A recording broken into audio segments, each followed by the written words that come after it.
It Okay, says live. we are live. All right, my hair keeps disappearing, so please don't mind me because of the background. But all right. So I hope that we're seeing this on YouTube because it says we are streaming here. So let's do it. Oh, okay. Excellent. Um, hold on one second. I have my fireplace going, and it was, to take the chill off, and now it is literally hot in here. I got, I'm using my hand. It is like, oh my God, I got a fire blazing over there. But I'm warm now.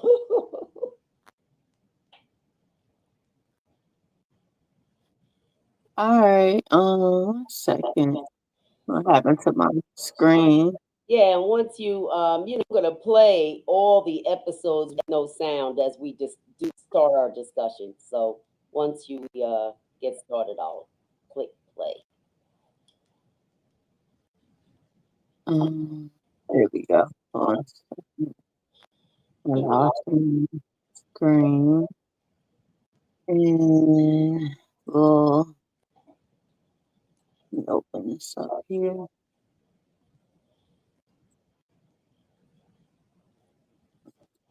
That. And,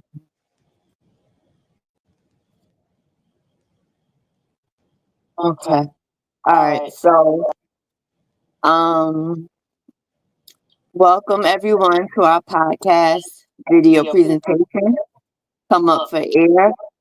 My name is Carla Miller. I'm the co-producer, joined with my sister, Sid, producer and author. Today is Saturday, February 8th, 2025. And this wrap up discussion will be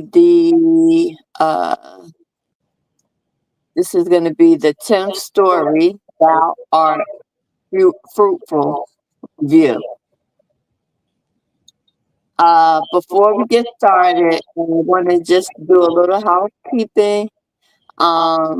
Again, this is based one of the short stories off of the book authored by my sister Sid Webster Beecham, Struck by Lightning. We want to thank everyone that has participated and all our listeners, subscribers, and supporters as we continue with this podcasting project.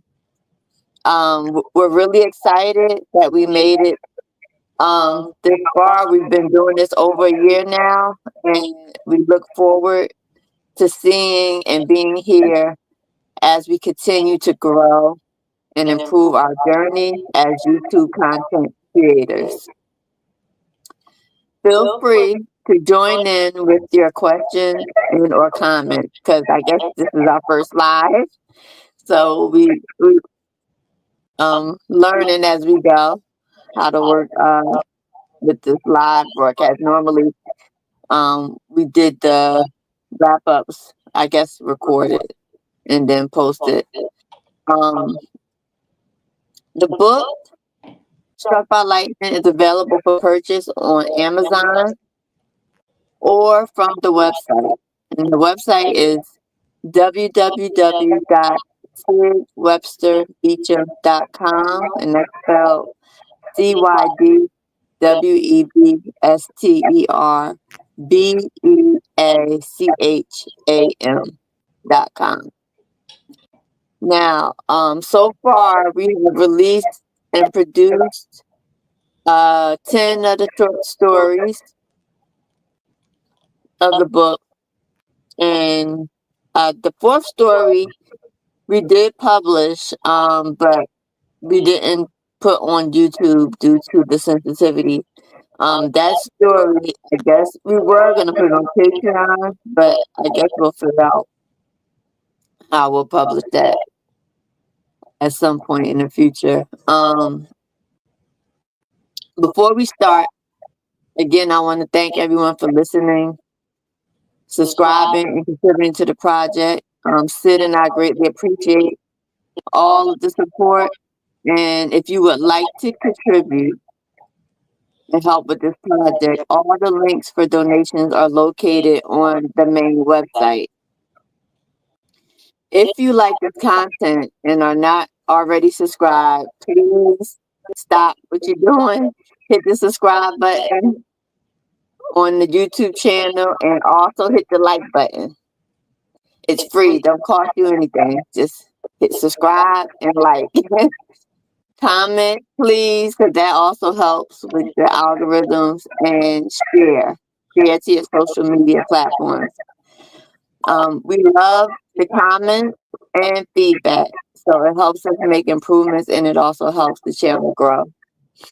Now, if you want to be included or mentioned or heard on any future episode or have any ideas, please, we have a call-in line for listeners to leave recorded comments that we could possibly even replay on some of our future episodes or advertisements for podcasts. That phone number is 856-244-1758. Again, the number to leave comments or suggestions is 856-244-1758. You also can email any comments or feedback to comeupforairpodcast@gmail.com. Now, I want to start the recap by reading a quote from the prologue of the book located in the author's note, and it states, all human actions have one or more of these 7 causes: chance, nature, compulsion, habit, reason, passion, and desire, by Aristotle.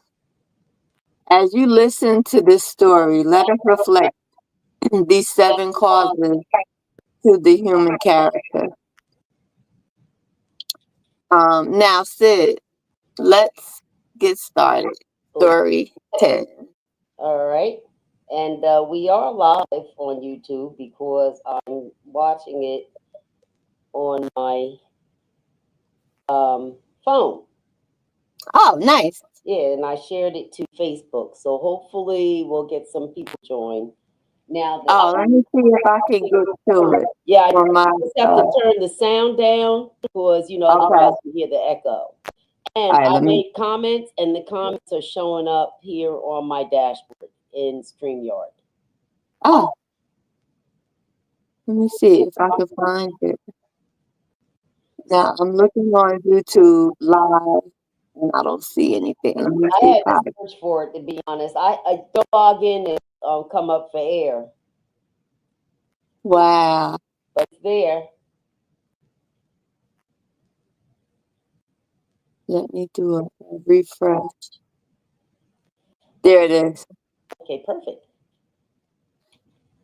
All right, let me click on it. You know what? Okay. I shared my website, and the comments didn't come through, but my other comments did. So whatever. Oh, nice. Hold on. Let me tell you, she did not miss the podcast. As a matter of fact, I wonder if I could share the YouTube. Let me share the YouTube link with her. Hold on. Okay. And you see me hitting the heart and the 100. Yeah. Yep. Okay. Okay. Good. So 2 watching now. It's me and you. All right, good. So let me go back to notes here. Story 10, Thou Art Fruitful review. Are you ready? Or are you still I am hoping? ready. Okay. I'm ready. So part 1, the title is Shameless Approach. And part 2, Community Hold.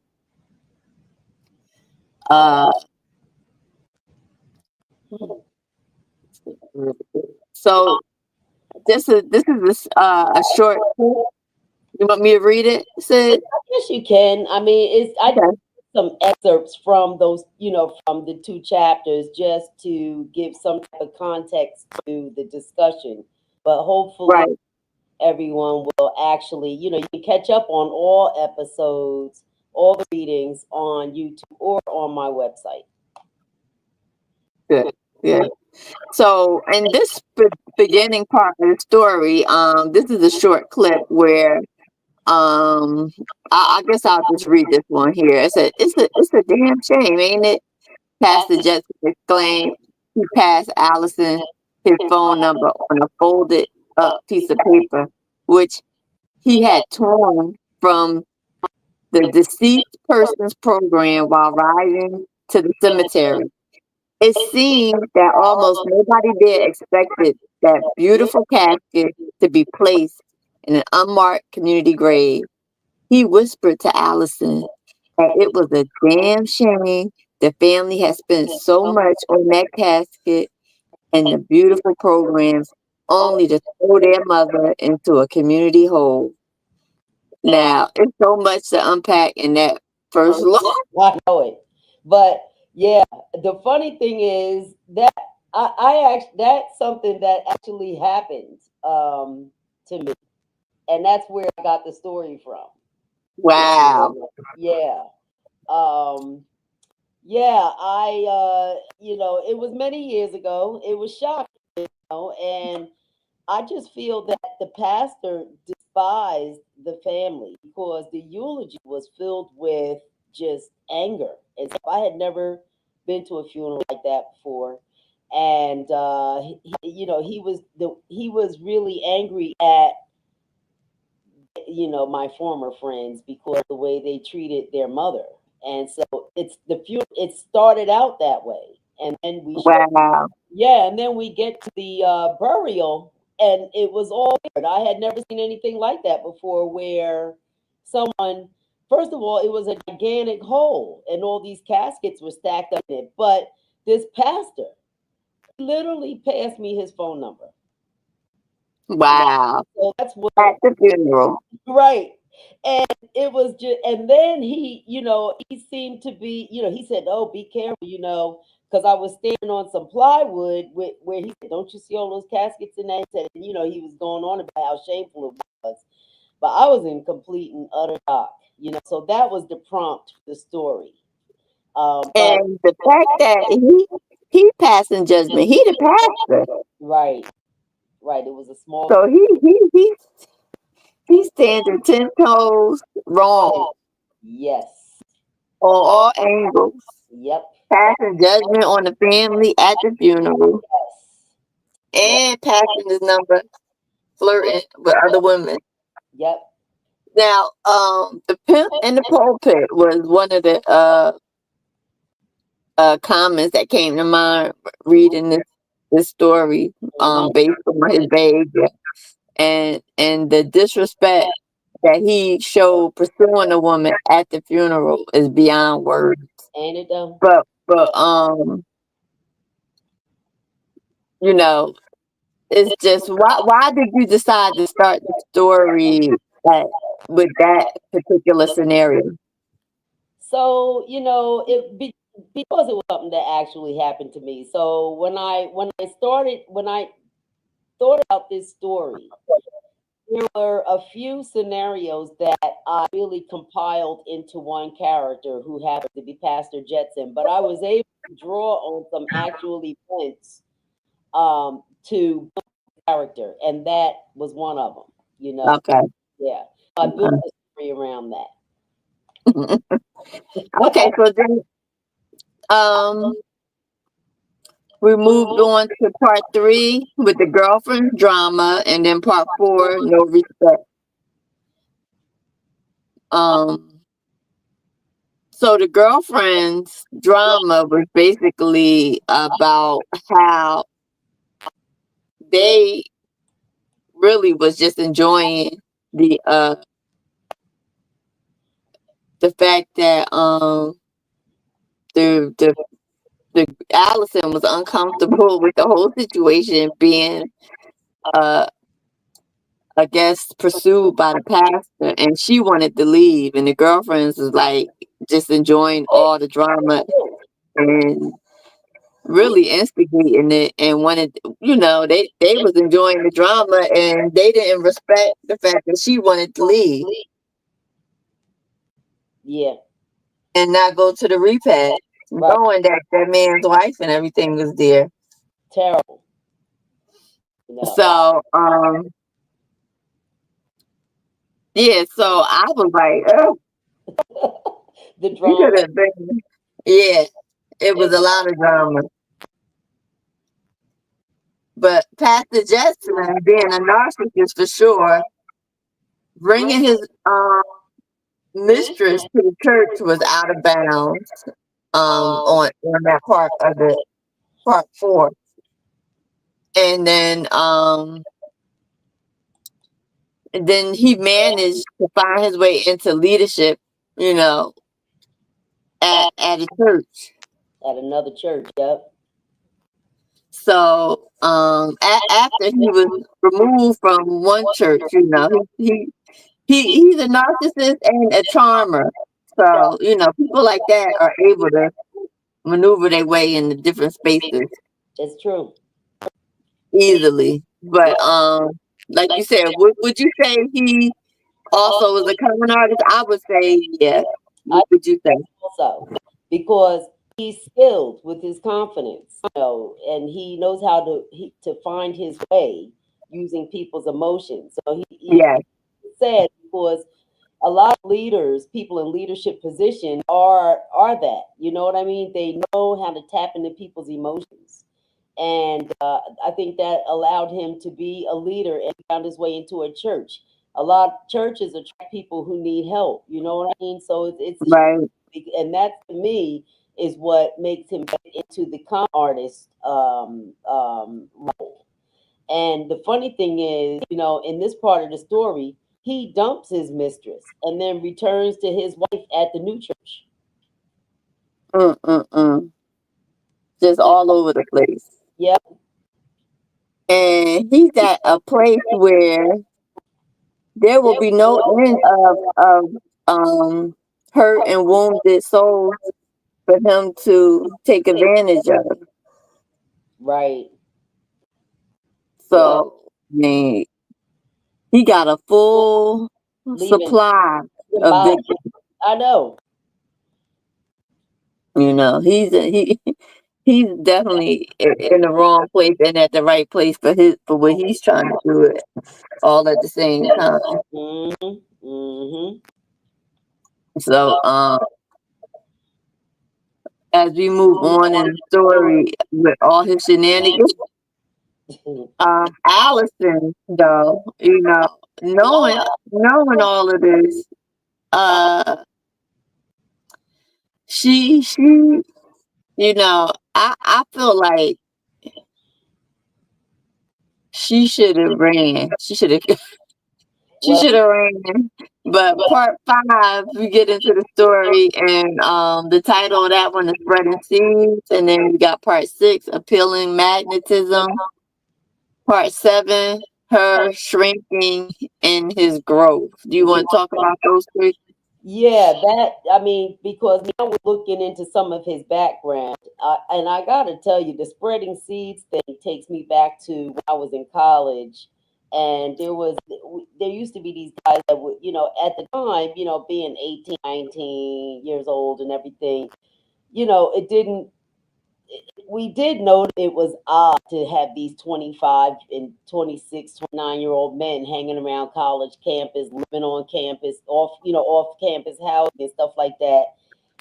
But, it was all a big joke. It wasn't that bothersome, but we used to call them professional college students, to be honest, because, they're like older and just like hanging around campus like they was teenagers. But there was a one guy from Cleveland, and the dude, I think he had like 8 kids, and he was proud of it. And he was in college, he wasn't working, and he was like, he's the one where I got that statement, spreading seeds. He said, "Yeah, because I like to spread my seed," And I was like, I was disgusted by that, but What are you gonna do? So that's where I got that thought from, and and integrated that into the character of Pastor Jetson. Okay, Because he had so many children from and all these different baby mamas, right. and calling himself a pastor. I mean, to No, me, it's just diabolical. Because you obviously don't have no control, and no, you supposed to be setting an example. no, no. He's a bad But example. he ain't have no shame. He walking around confident like he the best thing since sliced bread. Right, right. Because he's good looking for one thing. The appealing magnetism. You know what I mean? Yeah, yeah. So he dangerous, just dangerous. Absolutely, absolutely. Ooh. And then part seven was looking into his wife, and his in that part of the story we read how she becomes more her self-esteem becomes diminished, and she feels like she's like just getting older and shrinking as he becomes more, he's looking younger to her. Yeah, he aging like fine wine. But the stress of his behavior is making her look old and withered. That's what they do. Yeah, yeah. And the stress of it all is wearing on her, and you can see it on her. Meanwhile, he's walking around looking like Don Juan. He's like, Yeah. you know. So it's kind of sad, and you But know, it's a situation that happens too much in this it, day and time still. it does, it does, you know.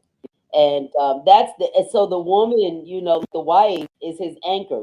That's his security, and he's also able to really run the streets and be this, he wants to be this guy, and have a Right. And she's not going nowhere. So like right. you said, that's an anchor. Yeah, her self-esteem is diminished, and so she's I hate to say enabling him, but it is that. um so, and it happens a lot, like you said. Yeah. So So we go down into you had a comment, what is it with men who are so into themselves that they decide they need to replicate themselves all over the place?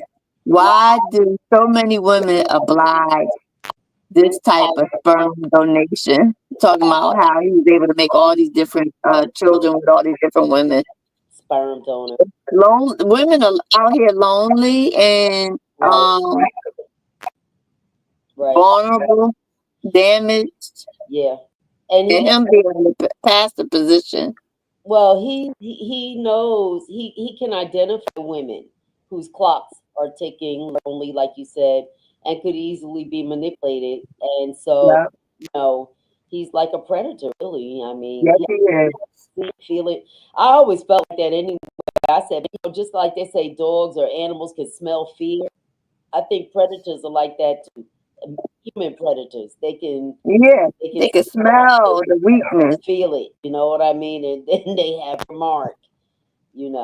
So say, but So we go into part 8, which was the attraction, and part 9, guard up.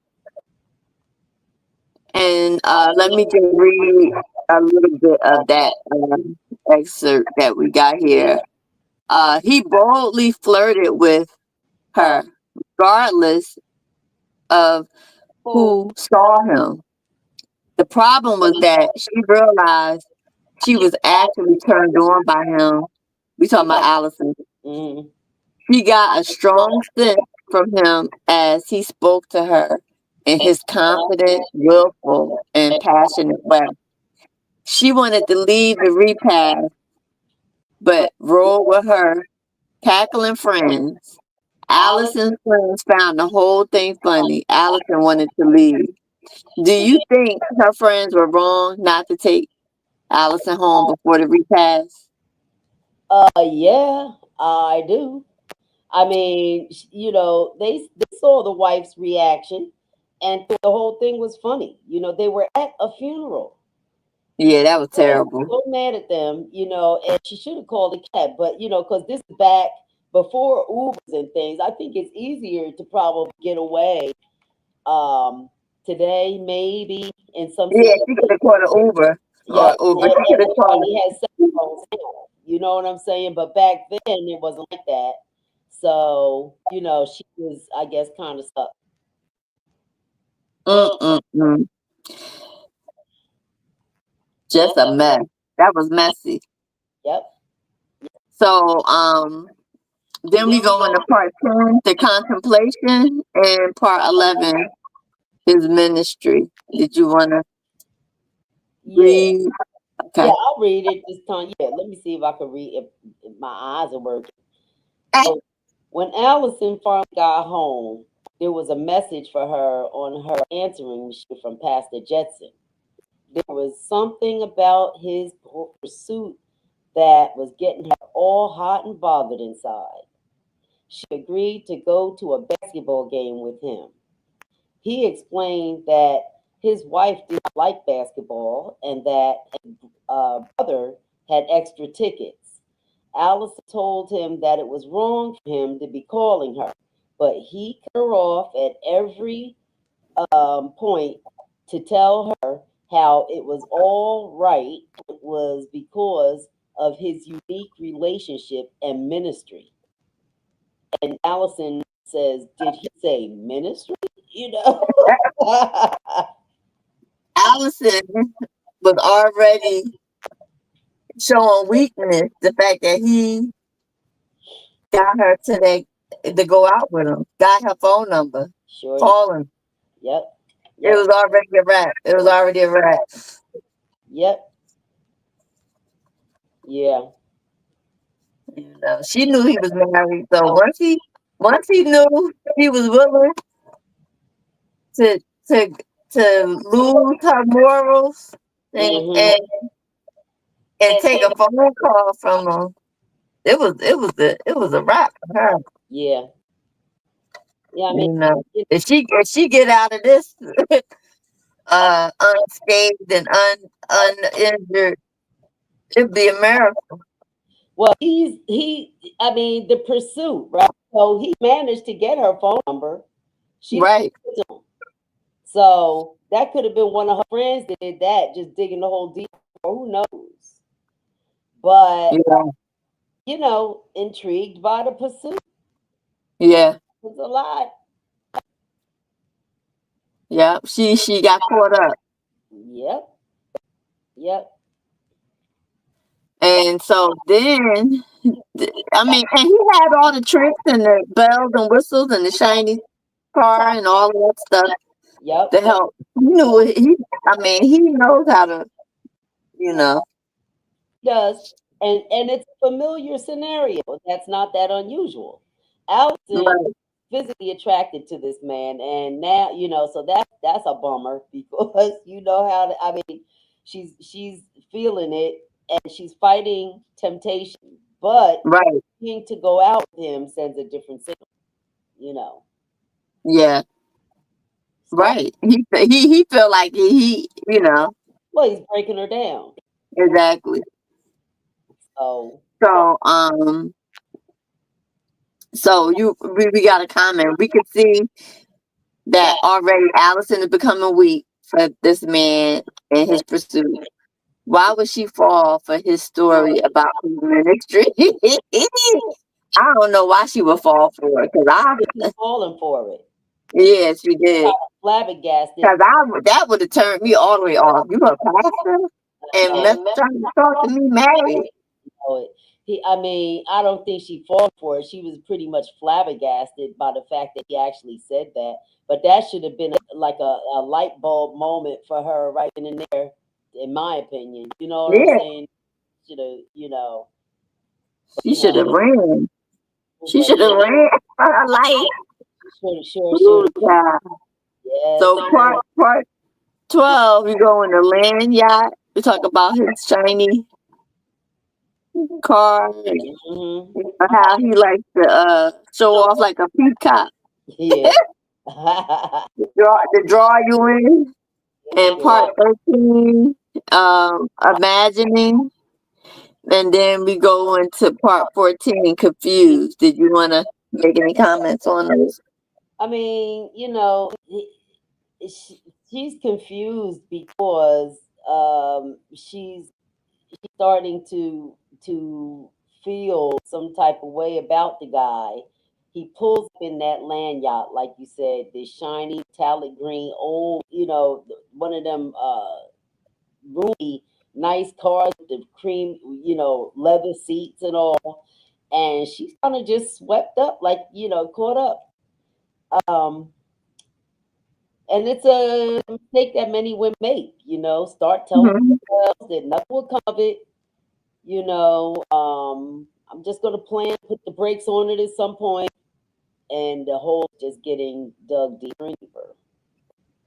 And then in the story, you talk about how he got that deep voice and everything. So you Yeah, know, it's, mesmerized. yeah. Turn on, and so Oh.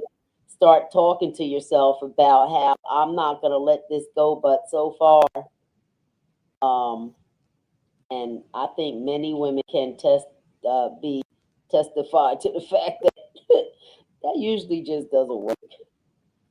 No, not if you're going to be taking phone calls and allowing yourself, It doesn't you work. know, to continue to be pursued. Right. That goalpost keeps getting moved. Yeah. So, So, you got a comment here. It says the confidence of this man is tremendous as he tells her in one part of the story, tells her he has a strong attraction and knows she feels it too. right. I Now, guess he sent that signal when she agreed to go out with him. Exactly. And she fooling herself into believing she has a handle on this. yes, Absolutely, she fooled herself. yes, I would trust. I would not trust it at all. He's a professional. he is. And I mean, it's almost like she knows and her brain is shutting down because her lust is taking over or something. You know what I'm He had saying? lust and loneliness. And yeah, it's just taking over because, and then his confidence, dude. He said, "I know And you. hormones shut your brain off. I know you feel it too, Yeah, the hormones shut your whole brain off. man." And he said that with a confidence. So, and she's in his car, and you know what I'm. Oh boy. So here we go. Yeah, she in the danger zone. Yep. So then you go on to part 15, blow to his ego, and part 16, irresistible.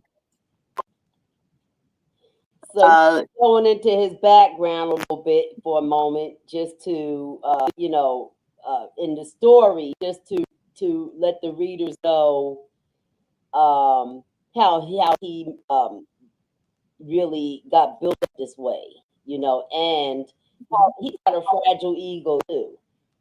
right, right. I'll read this part. Pastor Jackson could only reflect on one time that he encountered a woman who had resisted him, which had been a real blow to his ego. Although it didn't stay deflated for long, he was severely insulted, especially after he found one of the women he was seeing a few years ago on the floor of her living room, legs spread eagle with another woman's head in her crotch.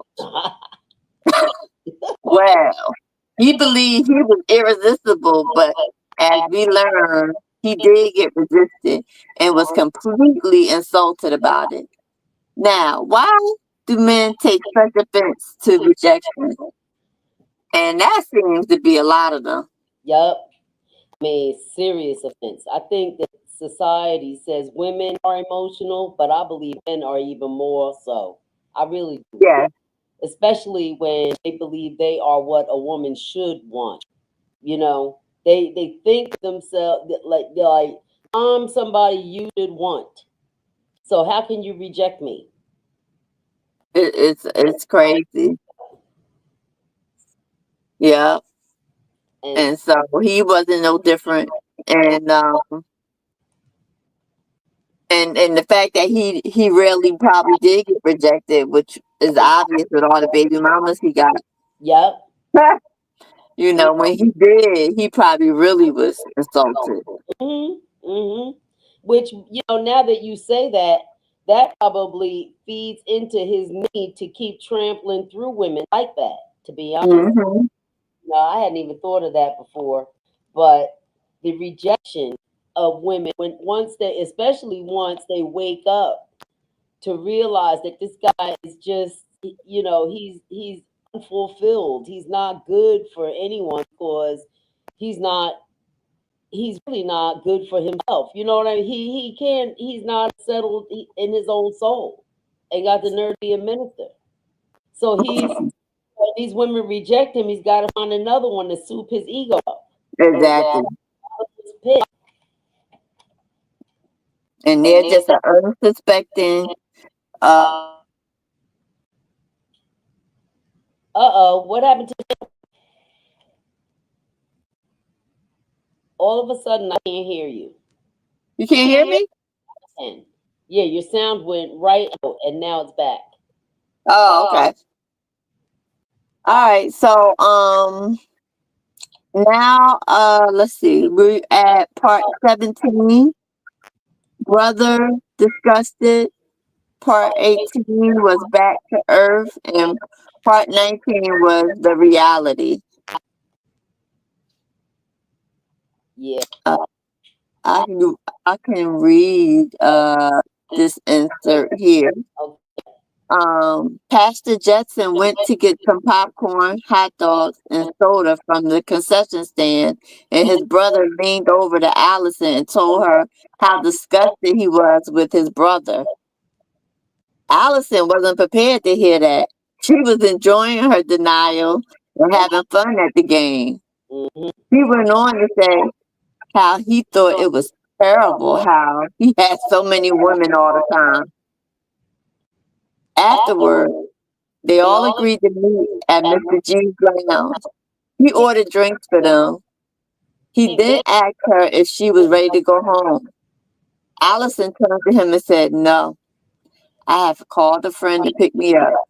So, see, Pastor Justin thought tonight was going to be the night that he was going to get Allison. He had it all He lined up, sure did. but he didn't know his brother was going to drop that seed on her and wake her brain up Yep. into reality. She was embarrassed. She thought that it was gonna be all good. The brother was gonna be on the same page. But when he said that she looking like a fool, her Yep. feelings was hurt. Yep. Yep. Yep. Yeah. And it was like she was enjoying her denial, Yeah, she happy, was. thinking she had a handle on things, but the brother stepped in. Phew. It was it it was like divine intervention. it was. Brother said Cause what I'm sure he brung other women around his brother, and he probably didn't say nothing. yep, yep. It opened her eyes and her mind to what she was about to participate in. Yeah, so that I know. He was in shock because he knew. I'm sure he knew that he had it Yeah, all lined up. They went for drink. He's like, he I'm gonna got take her home. do the sex mobile. I mean, a long metallic Cadillac with the couch bench seats. They don't even make them like that anymore. You know what I'm saying? And the brother probably knew the whole program, because He his did. pastor, but he been doing it for so long, you know. Hmm. So He said, yeah, "Nah, not tonight." yep. And she knew it wasn't right, and she rightfully thanked God for putting the brakes on it, and in the end, because she She dodged the dodged bullet. the bullet. She dodged the bullet that night. Dodge a bullet because she was all in for a minute there. She tried to tell herself she wasn't. But she was. Yeah. She was. Hmm. Hmm. So then, let's see here. Let's see. We got what? Why did you do that? Allison told him that she had almost swept off. She was almost swept off her feet by him, but that she had a chance to get a grip. Yeah, so we went into that. Let's see. Allison must have been embarrassed. Right, she was embarrassed Mm-hmm. from the brother. Yep. So, Pastor Jackson, he didn't. He lost that one. But it's his comment in the end too that really gets you because after he gets angry, he turns around and says, "Don't you realize that women make up 90% of my congregation? These women are in need of ministering, and I'm providing them with Yeah, that kills. yeah, you know, What's his definition of ministering? Screwing them I and guess, using them? I guess, but Ooh, child. because the church is full of women, you know what I mean? And Yeah. it's And a lot of them, there's a lot of them Pastor Jetsons in there and Deacon Pastor Jetsons in them churches said he can pass. Yes, that feel that way. yes, yes, yes. It is. It really is. You know, um, that's how And then Son of a Covenant really kind of is almost a continuation of in this vein, our next story, because Right. about a man in the church who has a wife and decides to get a girlfriend, and they all go to the same church. So it's drama in the church all over the place, of course. Yeah. But Church is not exempt. it's not a It's not exempt from the drama. Actually, people go there trying to be better. right. They come there already. You know what I'm saying? Yeah, It, they go in there and seek help to be better in most cases. You know, yeah. so Some have it's, come it's with different motives though, because you know what? I was watching. I just started watching Insecure. Maria got me watching that, and um, there was one episode where her ex boyfriend decided he wanted to start going to church, but his partner wasn't into church. And he tried to convince him, and then when the partner sat down and thought, he said, "You know what? There be a lot of women in church. You know what? I think I'm gonna go." So you got a lot of, like the partner, he was going for different reasons. So it had, yeah, yeah. People have their reasons, yup, have different reasons that they go to different things. Exactly. yes. Um. So let's see. How do you hope the readers or the listeners to this story? I mean, how do you think they react or feel reading this particular story before we close out? Oh, I think some people will identify with it and find some chuckles through it, throughout just, from either, seeing scenarios that they might know or that make them think of someone in their past or a situationship that they know somebody in their, you know what I mean? I think people Right. to identify with the story in Yeah. ways. Um, Yeah. Yeah. I agree. because it's really not unique. um it's really about ego and how fragile egos are, and Mm. a woman feeling like she's stronger than she really is. That's a type of denial, in my opinion. Like, Yeah. to do this, and I'm not gonna let nothing happen of it. No, nothing's gonna come of it. But knowing inside, you really feeling this dude because of his looks or whatever, his deep. You know what I mean? You just Right. you need guardrails when it comes to that. And of, he's so kind of repellent. Oh my god! But Ooh. yeah, it's So later. okay. So hopefully everyone enjoyed our wrap up, and but to get the full story, go back and listen to the video reading podcast of the story, or get the book, purchase the book, and we'll be starting the next story. And we drop every week a new episode.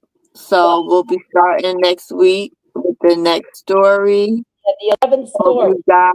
Yeah, it was. Huh?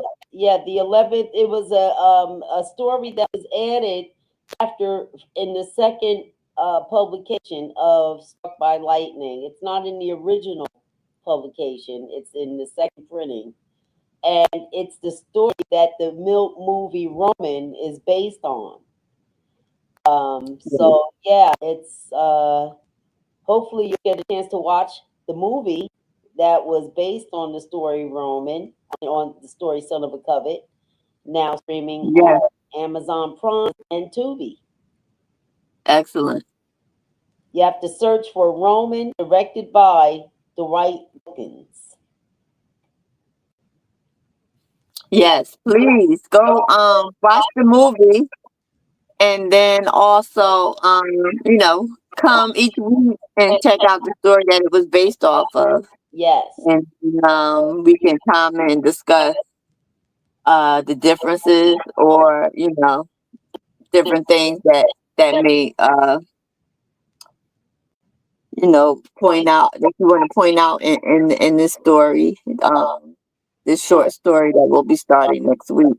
And please visit Um, my website. I posted in the comments. You can find links to Tubi, Amazon Prime for the film, the movie trailer. You can also find Struck by Lightning and a link for Come Up for Air. All the episodes are also linked in the website to the YouTube channel. okay, let me do the closing. All right. Um, I want to thank everyone for listening to the episode of our podcast, and we hope you have found it entertaining, informative, and insightful. We want to invite you to join us next time for another compelling and thought-provoking story on our next wrap-up at the end of this story 11. And our goal is to provide valuable entertainment, education, while exploring the fascinating intricacies of human nature. We strive to bring you the highest quality of content, and we appreciate your continued support. We hope to see you all next time on our podcast, Come Up for Air. All right. Well, thank you, everyone. And yes, stay tuned. Bye. Yep. Thank you. Have a good evening. Bye.